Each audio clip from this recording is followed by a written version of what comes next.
जिनका कोई गुरु नहीं होता है, ना कोई प्रभु होता है, ना वो किसी भगवान को मानते हैं, ना वो किसी गुरु को मानते हैं, ना वो नमोकार मंत्र पढ़ते हैं भगवान। तो ऐसे तीर्थंकर भगवान फिर वो भगवान कैसे बन जाते हैं? नमोकार मंत्र पढ़ते नहीं है, उनके कोई गुरु होते नहीं है, उनके कोई प्रभु होते नहीं है, तो भगवान कैसे बन जाते हैं? तो 12 जो भावना है जिनका हम रोज चिंतन सुन रहे हैं, वो इन भावनाओं का चिंतन करते हैं, मनन करते हैं, जो हम रोज सुन रहे हैं। तो 12 भावना उनको सोचते रहते हैं बस कि भैया क्या रखा है संसार में भैया। तो वो क्या करते हैं, किसी को अपना नहीं मानते, क्योंकि हम देखते हैं कई अपराध गुरु को मानने के बाद भी हो जाते हैं। कोई बड़े गुरु को मान लो, फिर छोटे गुरुओं की हंसी करने लगोगे। किसी बड़े गुरु को तुमने गुरु बना लिया। आज हम देखें कितने लोग आचार्य विद्यासागर की आड़ में छोटे साधुओं के ऊपर आक्षेप लगा देते हैं।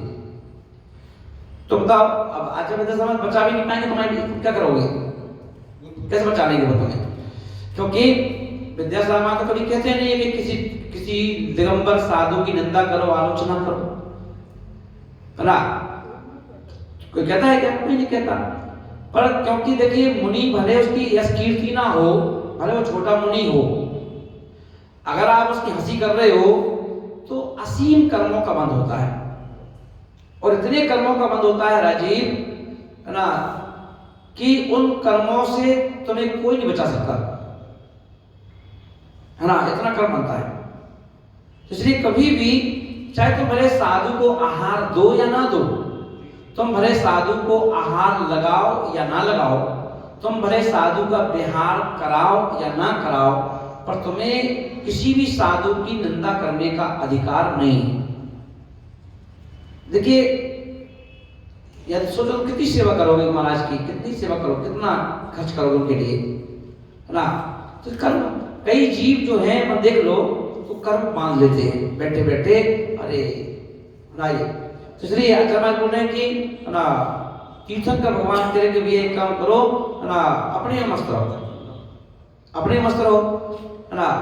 क्योंकि अपन देखो कई बार क्या होता है कि एक साधु वो है जो तुम्हें देखता भी नहीं है। आचार्य विद्यासागर देखते हैं तुम्हें क्या? नजर उठाते हैं क्या? पैर छुलाते हैं क्या? तुमसे कुछ पूछते हैं क्या? तो इसलिए वो अच्छे हैं। और कोई साधु अगर तुमसे पूछ ले, और भाई राजीव नाम ले ले, तुमसे कहे क्यों भाई तुम आए क्यों नहीं, तो तुम्हारे भाव बढ़ जाए, जगह महाराज है का है, मतलब तुम्हें इज्जत खुद प्यारी नहीं है अपनी, तुम्हें अपना सम्मान खुद प्यारा नहीं है कि तुम्हें कोई इतना बड़ा संत कोई पुकार रहा हो, तुमसे कोई बोल रहा हो, तो तुम जो दिखाओगे कि वो तो हमें तो भाव नाम ले लेते हैं, हमें याद कर लेते हैं। अभी कम से कम कोई ना कोई महाराज तुझे याद तो कर रहे, ये सोच, है ना? और नहीं तो पता चला कि तू घिट के रह जाएगा, और महाराज नजर उठा के देखेंगे तुझे, कहोगे बताओ हमें परेशानी में कोई ध्यान नहीं दे रहा, हमारा विद्यासागर नहीं आएंगे। ये जो बोल रहे हैं ना साधु, ये तुम्हारे ऊपर मलम लगाएंगे, मलम। क्योंकि डॉक्टर तो सिर्फ देखता है और पर्चा बनाता है, एक जो कंपाउंडर होता है ना, वही इंजेक्शन लगाता है और वही दवाई देता है, ड्रेसिंग करता है तो कंपाउंडर करता है ना। इसलिए भैया ठीक है, तुम्हारी नजर में छोटे मोटे साधु कोई भी हो, पर उन कंपाउंडर मान लो उनको। अगर कभी कभी पैर कट जाए और डॉक्टर अभी क्या है, लंच करने गए हैं ही नहीं दुकान पे, तो कंपाउंडर कम से कम खून रोक लेता है बेचारा, पट्टी अट्टी बांध के, चलो तुम चिंता मत करो, जितना खरीदा है बाकी डॉक्टर दवाई को लिखेगा, इतना काम हो जाता ना। तो ये कंपाउंडर मान लो। तो इसलिए कभी किसी की निंदा मत करो, कभी किसी की आलोचना मत करो, है ना? ठीक है, तुम्हें अच्छा ही लग रहा है भैया, तुम बहुत अच्छे हो, तो तुम्हें अच्छा कोई लग नहीं रहा तुम्हें। जिस समय देखिए कहा गया है कि जिस समय हमारी आंखों को धर्म से जुड़े हुए देव शास्त्र गुरु में कोई दोष नजर आने लग जाएं, तो अपनी आंखें तुम्हारी बेकार हो गई हैं। अब ये आंखें तुम्हें नियम से किसी गड्ढे में पटक देंगी, नियम से पटकेंगी, क्योंकि तुम्हारी आंखों में है ना मोतिया में धोगिया जी वाला आलोचना निंदा का, है ना। क्योंकि जिस व्यक्ति ने अपनी आत्मा में धर्म को स्वीकार कर लिया है, वो व्यक्ति कभी भी किसी मुनि महाराज के बारे में क्या, वो एक सामान्य व्यक्ति के बारे में भी सोचता, कुछ सामान्य व्यक्ति के बारे में सोचता है, किसी की आलोचना निंदा नहीं करता। क्यों सोचा भैया? जब वो एक सामान्य व्यक्ति की निंदा नहीं करता है ना, तो फिर वो धर्म से जुड़े हुए देवसात गुरु की निंदा कैसे करेगा? और फिर दूसरा ये है, अगर तुम ज्यादा निंदा करते हो तो फिर क्या होगा? सामने वाला प्रतिश्रुति दे दी गई, ठीक है कर लो, जो जिंदा होता है उसी की निंदा होती है। तो यहाँ पर कल आश्रव भावना को हमने देखा था। अब यहाँ पर 8वें नंबर की जो भावना है वो कौन सी है? संबर भावना। संबर बहुत सीधे सीधे अर्थ में अपन देखेंगे, रोजाना अपन संबर के बारे में सुन रहे हैं। संबर भावना के चिंतन से मोक्ष मार्ग में प्रवृत्ति होती है और अंत में मोक्ष पद की प्राप्ति होती है, तो संबर तत्व से होती है। और संबर का सीधा सीधा अर्थ है कि संबर किसे कहते हैं? तो संबर का मतलब है कि जो हम सोच रहे हैं उल्टा सीधा उसको बंद कर देना, उसका नाम संबर। जितना आप अच्छा सोच रहे हो, दया के साथ, करुणा के साथ, ना व्यवहारता के साथ, वो सब अच्छा है, इसके लिए दरवाजे खुले रखो। पर जिस दिन तुम्हारे अंदर किसी के प्रति ईर्ष्या आ रही हो, ना क्रूरता आ रही हो, आलोचना निंदा के भाव आ रहे हो, वहां पर अपने आत्मा के दरवाजे खिड़की बंद कर दो। क्योंकि ये जो तुम्हारे अंदर जो बुराइयां आ गई, ये तुम्हारी आत्मा को जंग लगा देंगी, आत्मा को बेकार कर देंगी, नरक निगोद की ओर ले जाएंगी। इसलिए कह दिया संबर का मतलब है दरवाजे बंद कर दो। जैसे कभी हवा आती है ना, तो क्या करते हैं? दरवाजे बंद कर दो भैया, हवा आ रही है। ऐसे ही कर्म उल्टी सीधी हवा आ रही हो, जिससे हमें पाप का बंद हो, तो वहां पर क्या कर दो? तुरंत उन चीजों को दरवाजे बंद कर दो, जिससे हमारी आत्मा सुरक्षित रहे। तो उसका नाम संबर भावना है। और अगली भावना जो है वो निर्जरा। निर्जरा क्या है? 2 प्रकार की होती है। निर्जरा मीन्स पुराने कर्जे को कैसे मुक्त करोगे, उसको नाम है निर्जरा। निर्जरा करो यानी कर्जा पटाओ। तो कर्जा पटाने के 2 तरीके हैं। निर्जरा के 2 भेद, सविपाक निर्जरा और अविपाक निर्जरा। सविपाक निर्जरा से आत्मा का कुछ भला नहीं होता है, आत्मा का कल्याण तो अविपाक निर्जरा से होता है। ऐसा चिंतन करना चाहिए कि ये कहा गया जो काम सालों में हो रहा हो उससे क्या फायदा। भाई निर्जरा, कहीं कोई कहे कि चलो भाई 10-25 साल होना पड़ेगा तुम्हें जब तुम कर्जा मुक्त होगे, तो ये 25 साल तक का हम दब के रहें, डर के रहें, कुड़कुड़ के रहें। वो 25 साल का कर्जा हम तो चाहते हैं कि जल्दी से जल्दी समाप्त हो। तो क्या करता है? पुरुषार्थ करता है। बैठ गए, लोग पास कर रहे हैं, तो एक उपवास, एक आहार, एक उपवास, एक आहार, एक उपवास, एक आहार। सर कर्म कहाँ जाएंगे? है ना? कर्म अपने आप क्या करेंगे? हमसे बचेंगे, वो बचेंगे। अब हमें डरना नहीं पड़ेगा। जे बैठे हम, अब हम कोई काम ही नहीं कर रहे, तो उल्टा सीधा तो नुकसान कैसे होगा? जे बैठे हम अच्छे से, ये भगवान की भक्ति कर रहे हैं, हम तो गुरु की भक्ति कर रहे हैं, हम तो रोज आहार दे रहे, हम तो रोज चौका लगा रहे। लोग अब बताओ करो कहां से कर रहे? कर्म परेशान करो। क्योंकि कर्म जो है, कर्म परेशान जब नहीं करता है जब आप चौके में हो। कर्म परेशान जब नहीं करता है जब आप भगवान के मंदिर में पूजा कर रहे हो, है ना? जब आप विहार करवा रहे हो, तब कोई भी कर्म तुम्हें परेशान नहीं कर सकता। तो जिसका जब कर्म का उदय आता है, तो वो व्यक्ति अपनी शक्ति क्या करता है? वो सोचता है कि बाजार में जाएंगे तो एक्सीडेंट हो सकता है, यहाँ वहां जाएंगे तो लड़ाई झगड़े हो सकते हैं, तो इसलिए कहीं मेजॉरिटी बैठेंगे तो उल्टी सीधी बातें होंगी, तो हम अब वैसे समय खराब चल रहा है तो लोग हमें के ऊपर टांग देंगे सब बातें। इससे अच्छा है भगवान के पास बैठो, गुरु के पास बैठो, स्वाध्याय सुनो, विहार करवाओ, है ना? चौकी में जाओ, बैयबत्ती करो महाराज की। अब इसमें क्या के दोष लग रहा है? तो ये चीजें क्या है? पिछले कर्मों को खपाने का एक तरीका है। जो पुराना कर्जा है उस कर्जे से मुक्त होने के लिए अमोघ शस्त्र है, उसको ले लो, है ना, जिससे कि हम अपने कर्मों की निजरा कर सके, है ना। तो पुराना कर्जा है, उस कर्जे को मुक्त करने का नाम निजरा, निजरा, है ना। और निजरा उसके लिए जरूर तरीके अपनाओ। एन केन प्रकार ने ये कर्जा कितनी जल्दी मुक्त हो सकता है। कई बार व्यक्ति क्या करता है, कर्जे से मुक्त होने के लिए कहता है देखो रोज हम ब्याज दे रहे हैं, हिसाब लगाता है पति पत्नी बैठ के कि देखो अपने ऊपर मान लो 10 लाख का कर्जा है और 10 लाख का कर्जा है तो हमें प्रति महीने इतना पैसा हमारा ब्याज पे जाता है। तो पत्नी कहती है कि इतना तो कमाई करते हो, सुबह से लेकर शाम तक मेहनत करते हो, तब जाकर के तुम्हारे लिए मान लो 2-5 हजार मिलते हैं और उन 2-5 हजार रुपए में से तुम्हारा इतना ब्याज में चला जाता है। अगर ये तुम्हारा हर महीने का ब्याज बच जाए तो तुम्हारे पास रकम जमा हो जाएगी इकट्ठी। तो भाई क्या करें, कैसे करें। अच्छा, दुनिया में किसी से आशा रख सकते हो?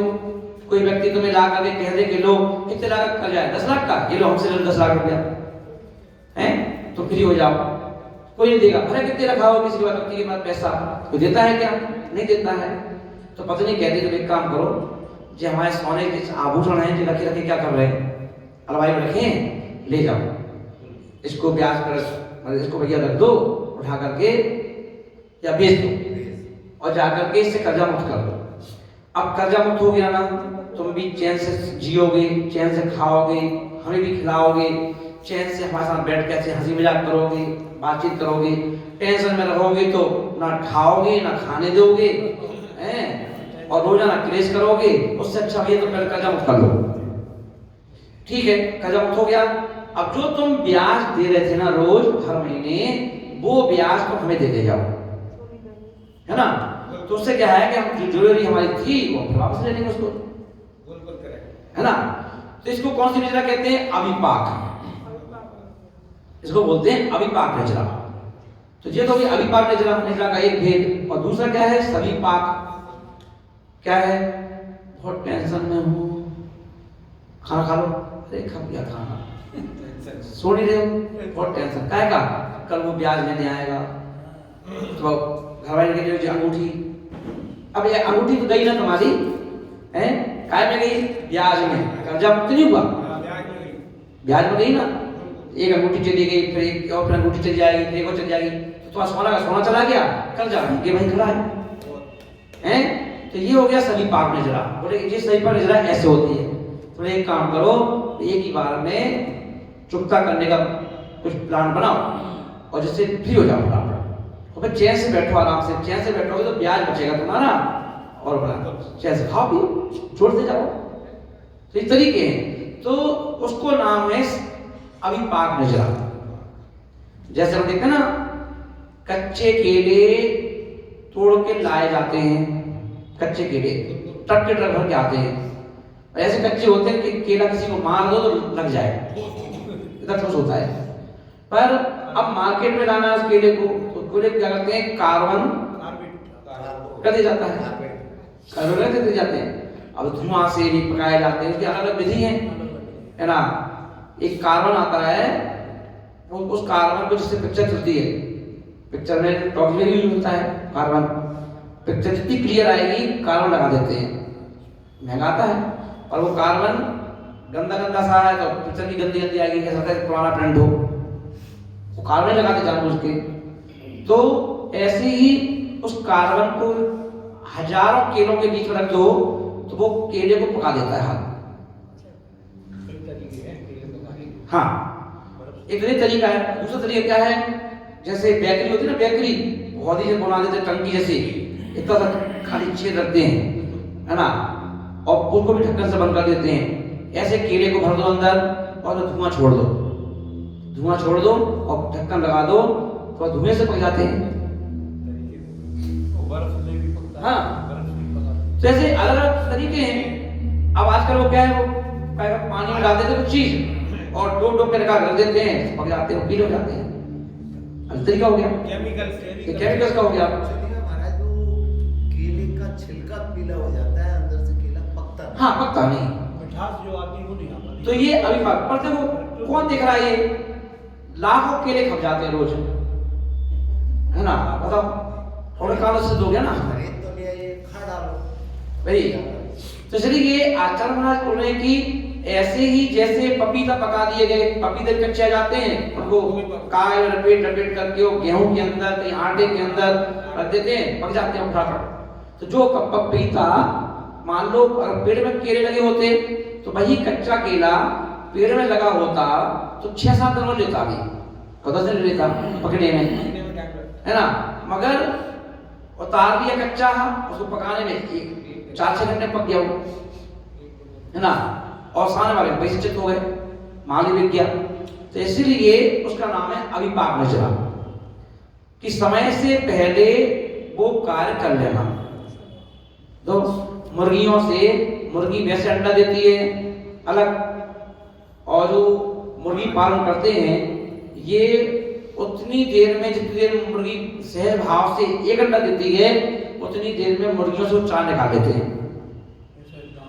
कैसे दाना नहीं खिलाते, वो ऐसे बड़े बड़े हेलोजन है ना, मुर्गियों के जस्ट ऊपर रख देते हैं, इतने नीचे नीचे, और गर्मी से वो मुर्गियां अंडे दे देती हैं, और फिर खाने देते हैं उनको, दवाई भी देते हैं ऐसी, दाना नहीं दवाई देते हैं ऐसी जिसको खाने से गर्मी बढ़ जाता है, हीटिंग आए, तो बाहर की गर्मी अंदर की गर्मी अंडे ऐसे, जिस प्रकार से। तो ये अभिपाक निर्जरा का एक स्वरूप है। हाँ, तो इसलिए अभिपाक इसको कहते हैं, अभिपाक निर्जरा, कि जो काम आप इतने समय में कर सकते थे वो अपने इतने दिन में कर लिया। हाँ, हेलो, जेबीसी मशीन आ गई, अब यहाँ से बांध गड्ढा करना है, मजदूर को ला दिया, मजदूर बेचारा एक कुल्हाड़ी मारेगा कुदाली, फिर वो उखाड़ेगा फेंकेगा यहाँ पर, है ना, उससे कह दो एक मजदूर से कहते हैं भैया 1 किलोमीटर का गड्ढा खोदना है, नाली जैसे बना दो, और पक्की रोड है, तो उसके पिताजी बेचारे पसीना हो जाएगा, हैं 2 दिन में लग जाएंगे खोदने में यहाँ से वहां तक, और तुमने किसी जेबीसी मशीन वाले को बुलाया, यहाँ से वहां गड्ढा चाहिए हमें, वो कहा ठीक है 2 दिन में दे देंगे, 2 दिन में 3 किलोमीटर का गड्ढा बना दिया काट मशीन से। तो जिक्सी अभिपाक निर्जरा, अरे स्वरूप समझने के लिए ना, कि जो कार्य तो होना है वैसे भी होना है ऐसे भी होना है, पर आपने उसी काम को जल्दी कर दिया, है ना भाई।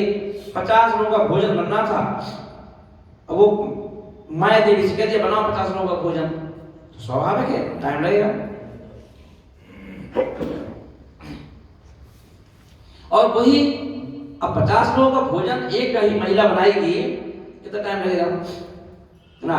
अब उसने क्या किया, अपने सहेलियों को कहा फोन किए कि देखो एक काम करो, मैं अकेली हूँ, थोड़ा जाओ, 6 महीना और आ गई। अब 6 महीना में मिलकर के अब एक घंटे में सबका भोजन तैयार हो गया। कितने हो गया? 1 घंटे में। 9 बजे शुरू किया, 10 बजे सबका आ जाओ तैयार है, आ जाओ तो खा गए। तो ये क्या है, अभिपाक निर्जरा का एक स्वरूप है कि जो कार्य कितने समय में होता उसको आपने जल्दी कर लिया। हाँ, इसका जो उदाहरण है, उदाहरण एक चीज घटित होता है, ध्यान रखना है ना। तो ये क्या है, इसका नाम है संवर। संवर है कि जो काम ना, तो जहां से भी ये देख लो गड़बड़ हो रहा है, उस व्यक्ति के साथ मत बैठो जिससे तुम्हारे भाव बिगड़ते हैं। संवर है ना, जो उल्टी सीधी बातें करता है उसे कन्नी काट लो, संवर है ना। अगर पत्नी की ज्यादा क्लेश करती है तो पत्नी से आप दूरी बना कर रखो, समय समय बोलो, काम की बात बोलो, बस सुनो ज्यादा, बोलो कम, रिश्ता बना रहेगा। तुम बोलोगे रिश्ता रोज तू मैं होगी है ना। तो अपने मतलब की बात सुन ली। तो इसलिए आचार्य महाराज बोले क्या करो भाई, संवर। इसका नाम संवर है कि जिन चीजों से हमारी आत्मा गंदी हो रही हो, जिस चीजों से हमारे परिणाम गंदे हो रहे हों, भाव खराब हो रहे हों, भावना खराब हो रही हो, उन चीजों से दूरी बनाकर रखो, जिससे कि हमें कर्म का बंध ना हो। लेकिन महाराज कोई आदमी सामने जबरदस्ती है, उससे कैसे निपटेगा? तो भी आ गया तो चुपचाप रहो, मौन रहो, बोलो ही मत, शांति बना। हाँ कि तुम सोच लो कि मेरा एक शब्द बोलना, जे 50 बोल लेगा तो कोई दिक्कत नहीं, तुम्हारा एक बोलना ही खतरनाक हो जाएगा। एक बोलना, एक भी क्यों बोले हम? महाराज जी अपना पूर्व भाव का निष्कर्ष निकाल रहा है मुझसे। हाँ विवादास्पद आ रहा है, वो मुझसे पूर्व भाव के बैर वो निकाल रहा है, निकालने दो, अब चुपचाप रहो। अब उस समय एक चिंतन कर लो, ठीक है देखो मैं इसको पिछले कर्म का उदय है कि ये देखो सुनाया जा रहा है और मुझे अभी सुनना ही शेष का है, प्रतिकार नहीं करो, प्रतिकार करोगे तो कर्म तुम्हारा छूट जाएगा, फिर वो परेशान करेगा, है ना। सब रखे इसे चुपचाप रहो। जब किसी को कर्जा देना है मान लो और आ गया दुकान पे और 4 बातें चिल्ला दी तो चुपचाप नहीं देते बनो हैं। अरे भाई तू पानी पी ले यार, तू चाय पी ले, तू लस्सी पी ले, चिल्ला क्यों रहा है? बात करे बैठ के, चले वो चिल्ला रहा है। अरे भाई यार राजी में ऐसा होता है क्या यार, बता तो रोज जब भी हम आते तो बस मना कर देते हो ना, तो क्या उसको जाके 4 सजा बजा करके तो चिंता मत कर, मैं जल्दी कर टेंशन मत लो, तो चिल्ला रहा है माला खाता है क्यों करे और इस उसको क्या किया, निकाल दिया। तो माहौल ऐसे तो बचाओगे ना अपने आप को बस। तो ये तरीका है। अब तुम कहोगे तो देना भी है, अब वो चिल्ला रहा है तुम भी चिल्लाने लगोगे तो माहौल और बिगड़ जाएगा ना। देना पड़ेगा और जल्दी बेइज्जती करो अलग। अब 50 लोग पूछें क्या हो गया तो वो चिल्लाएगा, अरे पीछे लेके बैठो देखना भी हमारे, और ऊपर से चिल्ला रहा है, गालियों दिखा रहा है, तो उसमें देखो क्या होगा, मामला बदनामी अलग होगी। तो सच्चा है चुप रहने नहीं फायदा। आजकल महाराज जी क्या है कि एक बार जैसे चिल्लाया सामने वाला, वो आपको चिल्ला ही दिया, अपनी लिंबी से मेरे पास आज अब मेरे को देना ही नहीं है। नहीं तो ऐसे व्यक्ति कम है ना, तब पैसा दे नहीं, ऐसे व्यक्ति कम है। देखिए इज्जतदार व्यक्ति कहते हैं ना, इज्जतदार, तो जो व्यक्ति लोअर क्लास के लोग हैं, है ना, तो वो जिनको ना गाली का डर है ना इज्जत का डर है, तो वो व्यक्ति कहते हैं चिल्ला ले, अब तो दूंगा ही नहीं, चिल्ला बस, अब तू चिल्ला ही नहीं, कर ले बदनामी जितनी करना है, पेपर में छपवा दे, अब मैं दूंगा। और ज्यादा हुई तो कई, अब आजकल नई चीजों निकल गई, सुसाइड नोट लिख कर लेते तैयार, बेटा ये ध्यान रखियो तेरे खाना तक को डुबो दूंगा, पैसा तो छोड़। एक व्यक्ति थे तो उन्होंने जिंदगी भर सबको खूब क्लेश करवाया, समाज में, परिवारों में, खानदान में, वो काम ही ये था क्लेश करवाना, है ना, सबको परेशान करना। लोग जैसे वो आते थे ना, लोग समझ जाते थे अब भैया चुपचाप रही हो, इसका भरोसा नहीं कब क्या करवा दे, ये व्यक्ति ऐसा है। अब जब वो मरने लगा, उनकी मृत्यु का समय आया, तो अपने सब लड़कों को भी पेलता था, खूब बच्चों को भी, है ना, तो लड़कों से बोला देखो मरते मरते में हमारी अंतिम ख्वाहिश है, क्या है कि मैं चाहता हूँ मेरी मृत्यु के समय मेरे पूरे शरीर में, है ना, फटाके भर दो, हाँ, और मैं चाहता हूँ कि फटाके भर दो, जब जलेंगे हम फटफट होंगे, है ना, तो मैं चाहता हूँ कि अंतिम समय में भी खुशी से मरूं, कम से कम मैं जिंदगी बहुत क्लेश किया है और बहुत लोगों को सताया है ना। तो ठीक है भैया, पिताजी की अंतिम इच्छा है, कर दो पूरी, कर दी। पुलिस आ गई, अरे तुमने कौन किया ये सब बताओ, मार दिया तुमने उस व्यक्ति को, बेचारी वो जेल हो गई, और जेल में कह रहे बताओ सारा जिंदा में पी के गया और मरती भी पी के,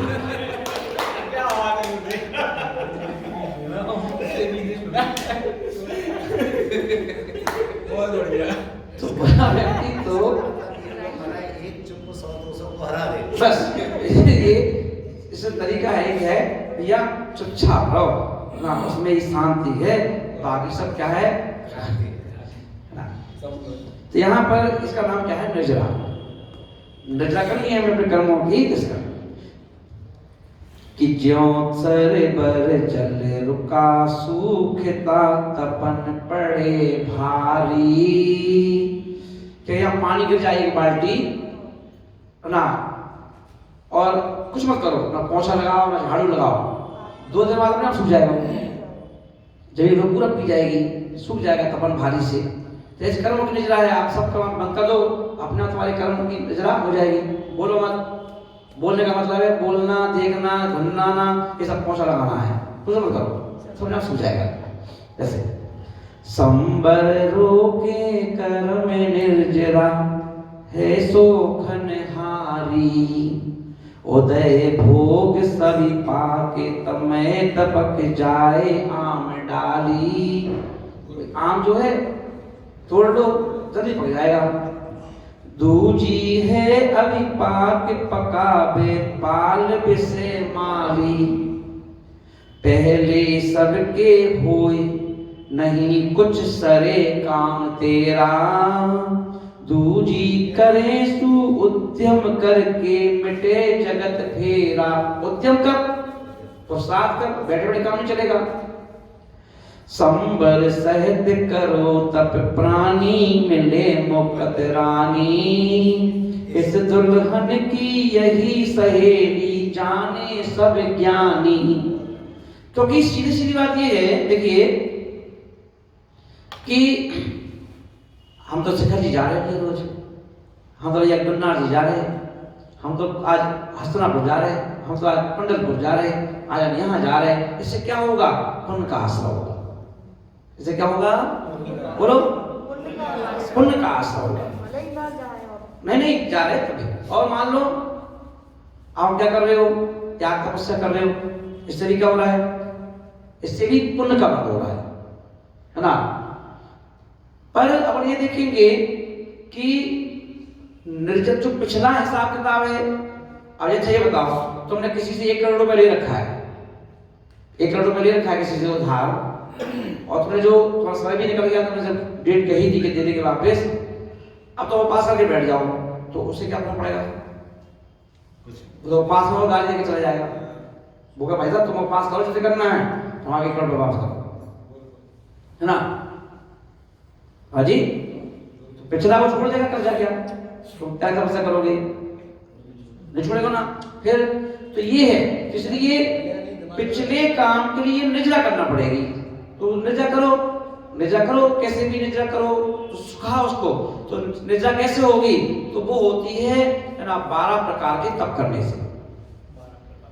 हाँ, उससे निजरा होगी 12 प्रकार तप करने से। और बाकी जो तुम्हें जो काम कर रहे हो उससे पुण्य इकट्ठा होता है, उससे पुण्य इकट्ठा होता है। तो 2 चीज अलग अलग हैं, एक निजरा का हेतु है और एक पुण्य आश्रय का हेतु है। ये 2 चीज अलग अलग है। पुण्य आश्रय को इसमें मत जोड़ दो, इस काम को मत जोड़ दो। दोनों चीजें क्या हैं? अलग। हाँ, अगर आप बहुत परेशान चल रहे हैं सब अच्छा करने के बावजूद भी, समझ जाओ आपकी कर्म ज्यादा होता चल रहा है, उसके लिए तप करो, है ना। तप करो उससे, तो तब से क्या होगा? पुराने कर्म हटेंगे, है ना। अब देखते ना, अभी कोई परेशान है, उसको नमक का त्याग कर दो, कहे के कब तक के लिए नमक नमक कैसे खाएगा महाराज, कम खा लें तो, अरे ये कम खा लेगा वो छोड़ दे। तो इसलिए परेशानी, हम लोग कहते हैं ना, अगर कोई व्यक्ति बहुत परेशान चल रहा हो, परेशानी ज्यादा आ रही हो, उसका एक तरीका क्या है ना। तो अपने यहाँ देखें कि नमक, खटाई ऐसी चीजें हैं, घी, तेल ऐसी चीजें हैं, इनका त्याग करो। उससे क्या होता है? कर्मों की निजरा तेज होती है। कर्मों की निजरा, आप खाना पेटी तो भरना है, भर लो, और चीजों से भर लो, है ना। तो नमक क्या करता है कि कर्मों को जल्दी काटता है। उपास तो है ही, अब उपास नहीं कर सकते हो निजरा पूरा का पूरा, तो आप क्या करो? 12 प्रकार तप है, अनशन, अनोदर, रस परित्याग, है ना, विक्ष से आसन आदि आदि, है ना, करो जी। हाँ, गद्दा पल्ली छोड़ो, चटाई पे सो, हाँ, अनोदर करो, कम खाओ भूख से, बहुत सारा 12 तप है। रस परित्याग, दूध का त्याग, घी का त्याग, नमक का त्याग, कभी एक दिन करते जाओ। हाँ, तो ऐसे करते जाओगे अब कर्म निजरा हो जाएगी। कैसे हो सकती? जब पापी चल जाता है, पापी व्यक्ति भी एक झटके में चल जाता है, तो तुम्हारे अपन कौन सी बड़ी चीज है, सब हो जाएगा। हटा नहीं तो ना हाय कवा चिल्लाने से ना कुछ होगा, हैं कुछ करो। तो धर्म लोग कहते हैं क्या भाई साहब ये काम का धर्म निपटा देगा क्या? हाँ निपटा देता है, धर्म से तो सारे काम निपट जाते हैं, पर आप धर्म ढंग से करो। ऐसा नहीं है नहीं निपटते, इतने बड़े बड़े साधुओं के कर्म की निजरा जो है धर्म से हो जाती है। जब बताओ मुनि राज बनने से पुराने कर्मों की निजरा भी हो रही है और नए पुण्य आश्रय हो रहा है, और कर्म का बंद नहीं हो रहा कि हम टेंशन लेना है कि भैया चिल्ला चौट कर रहे हैं, कुछ कर रहे हैं, अपने अपने आराम से कमरे में बैठो, जब जाओ तुम आ गए तो बोल दिया, नहीं हो जाप कर रहे अपनी, कुछ पढ़ रहे लिख रहे अपना, तो निजरा बुरी नहीं हो रही। तो धर्म तो एक ऐसी चीज है जिससे सारे कर्मों की निजरा हो जाती है। धर्म एक अमोघ शस्त्र है कर्मों से बचने का। तो ऐसे निजरा करके अपने निजरा के बारे में तीर्थंकर सोचते हैं और निजरा कर भी लेते हैं। और लोक भावना चारों ओर से अनंत अलोकाकाश के बहु मध्य प्रदेश है, मध्य जो प्रदेश में स्थित 14 राजू प्रमाण लोक के आकार और उसके स्वभाव का बार बार चिंतन करना लोक अनुपेक्षा है। जिस लोक में हम लोग रहते हैं, ये लोग देखो हम आकाश को देखो दूर तक कितना दिखाई देता है, देता है, हमारी आंखें नहीं देख पाती है वहां तक, है ना। तो ये तो ऐसे अनंत अलोकाकाश के मध्य में हम लोग स्थित हैं। ऐसा चिंतन करना उसके बारे में, लोक कैसा है, लोक के बारे में।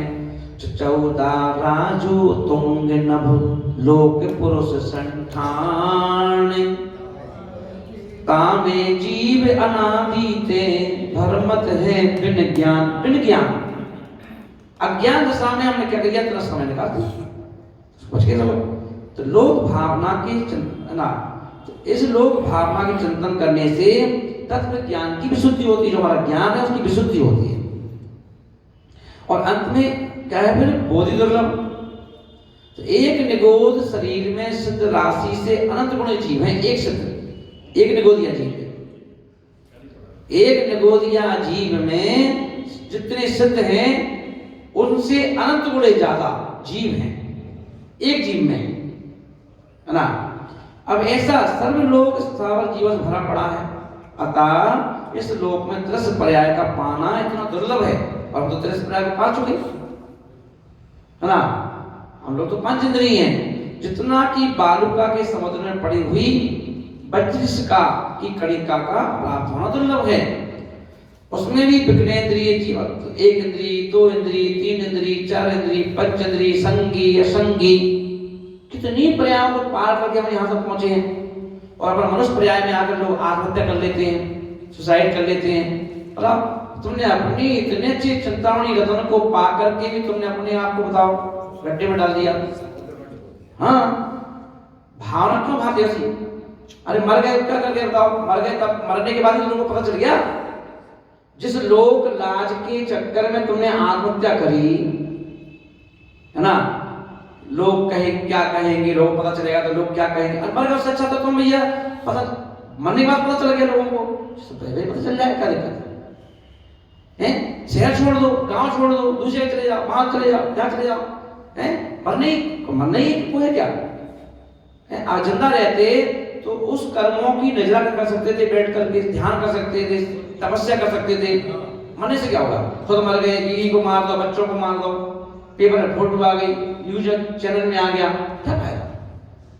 अरे लोग बड़े बड़े सेठिया जो हैं वे बैंक का पैसा खा जाते हैं, लोगों का पैसा खा जाते हैं, और अंत में वोट डाल देते हैं, कहते दिवालिया हो गया, हम बताओ कल का कर लो, वो दिवालिया। और दिवालिया हो जाते हैं ना, मोहल्ला पड़ोस के लोग कुछ कहते हैं, अब तो पुलिस भी साथ देगी उसका। हाँ, अगर उसको मार भी नहीं सकते, पीट भी नहीं सकते, उसको ठप्पे से निकलता है व्यक्ति। 1 साल ऐसे रहता है शांति से, दूसरे साल में अपने ठप्पा बजा दूसरी जगह मार्केट खोल लेता दूसरा, बताओ तो दिवालिया होने नहीं बन गया।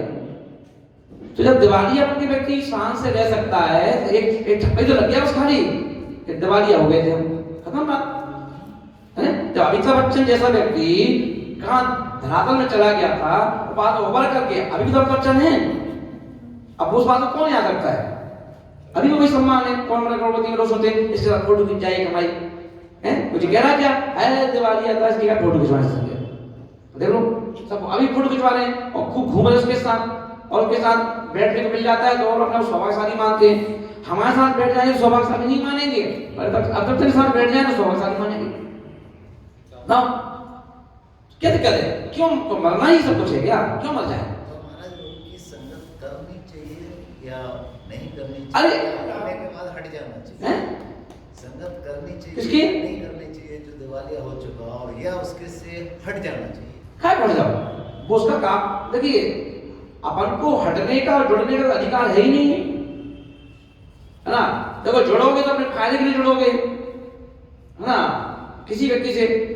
हो सकता है जो दिवालिया हो चुका था उस व्यक्ति ने हो सकता है कोई ऐसा काम खोल लिया जो सबके काम की चीज है। अब क्या करोगे बताओ हैं? अब जियो कंपनी है, अब जियो कंपनी वाला हर जगह वो चल रहा है तो तुम मोबाइल तो चलाओगे, खरीदारी करोगे जियो की सिम है तो मुकेश से क्या करना तो सिम से काम करोगे अपना ना। तो ऐसा कुछ नहीं है, जो है तो वो उसका अपना कर्म है कि किसका खाया हमने किसका क्या किया है ना। अरे ठीक है सतर्क रहो उससे, ये उसका व्यक्तिगत मसला। हाँ उसने इतना बड़ा कलेजा रखा कि पब्लिक के सामने दिवालिया बोल दिया अपने आप को हैं बताओ। और जब सरकार उसको माफ कर रही है दिवालिया करने के बाद, जब ये कर्जा भी अब कर्जा कहाँ गाँव खत्म, हमारा भी कर्जा खत्म है तुम्हारा कर्जा भी खत्म है भैया उसको जीने दो। तो जीने का अधिकार पहले दिया गया ना, ये नहीं कहा गया ना कि तुम रमेश को मार डालो फांसी चढ़ा दो। कभी सुना तुमने आज तक कि दिवालिया वाले को फांसी चढ़ा दिया गया? कभी नहीं है ना। बल्कि क्यों रक्षा किया था, प्रोटेक्शन दिया था उसको तो इसको भी रक्षा करो इसकी ना। हाँ और अगर वो रिपोर्ट कर दे कि भाई तो जो हमें परेशान कर रहे हैं, जो पैसा दे हमें धमकी दे रहे हैं, मारने की धमकी दे रहे हैं, तो जो धमकी दे रहा है उसकी क्लास हो जाएगी अच्छे से। ये तो महाराज ये हो गया चोरी और पीछे से सीना जोगी। अब उसकी हो सकता है कोई मजबूरी हो, नहीं कभी कभी हालातों के हालात कभी कभी ऐसे हो जाते हैं। देखो ये तो घर गृहस्थी में रहते हैं तो ठीक है, मतलब मध्यम परिवार के लोग हैं तो कम से कम क्या होता है कि अपन बहुत सोच समझ के रहते हैं कि भाई कोई कुछ कहना दे है ना। बाकी कितनी स्त्रियां ऐसी बनती हैं कि अपन ऊपर से मुस्कुराते हैं अंदर से रोते हैं है ना। किससे कहें कि घर घर की कहानियां हैं, ऐसा कौन सा घर है जिसमें कोई घटना न घटती हो या घटी ना हो। अब मजबूरियां थी घट गई, अब तो निभाना तो पड़ेगा ना, निभाते फिर भी बताओ किसी के ना कोई घटना कितनी घटना घट जाती है बताओ, घट गई अब वो क्या करें, निभाना तो पड़ेगा। तो हालात है। देखो हंसी करने वाले को क्या है, हंसी तो कोई भी व्यक्ति फालतू बैठा है अपने भारत में दूसरों की हंसी करने के लिए, दूसरों की ठिठोली करने के लिए, निंदा करने के लिए। पर बाकी सही मायने में देखो तो जो व्यक्ति फेस करता है वो व्यक्ति जानता है कि भाई वास्तविकता क्या है। अपने घर की किसको मालूम, दूसरे है ना। दूसरा तो हंसी करे, अरे उनका तो काम ही जो ही है, अरे अब जो कह रहा है उससे पूछो तूने कितनी बार मदद कर दी उसकी। आज अमोलक जी हमारी समाज में आज कितने लोग ऐसे हैं जो बेचारे ठीक किसी परेशानियों से, किसी मजबूरी से या उनकी गलती से मान लो और वो बेचारे ऐसी स्थिति में पहुंच गए हैं कि सुसाइड कर लें है ना।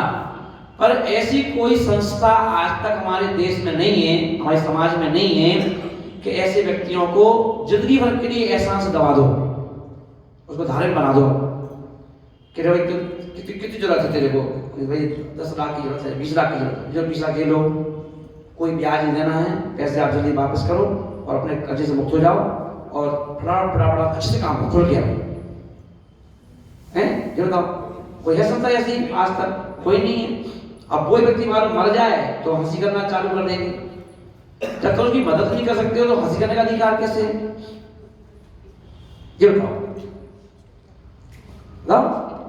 आज मान लो कोई भी है किसी के बारे में कोई भी कुछ बोल दे तो उसका बोलने का अधिकार ही नहीं उसको है ना। क्यों?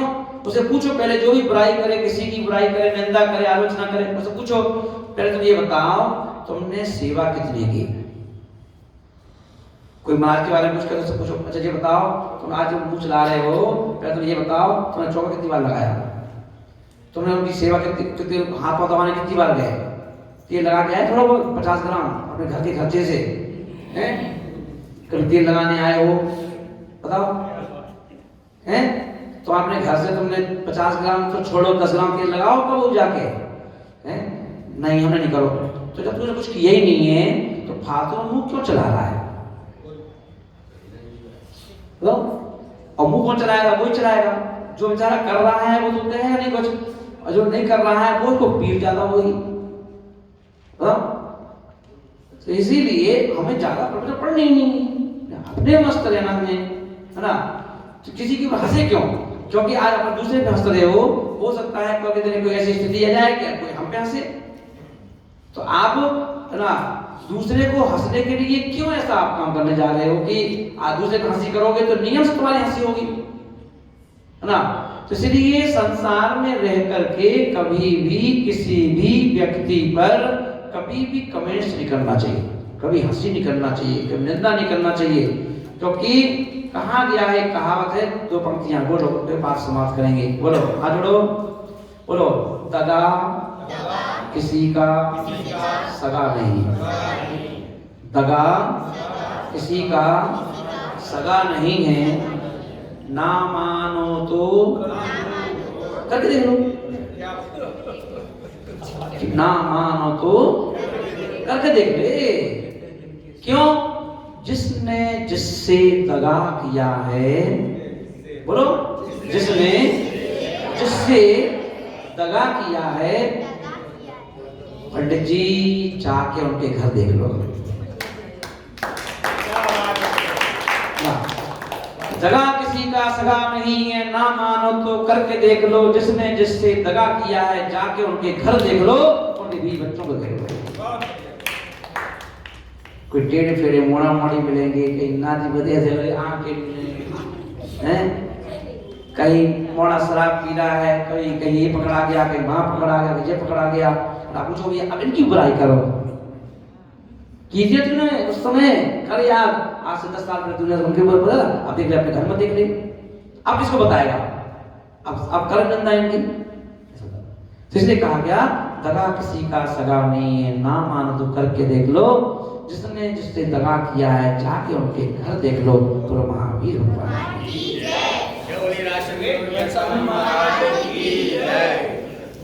समस्त मुनि संग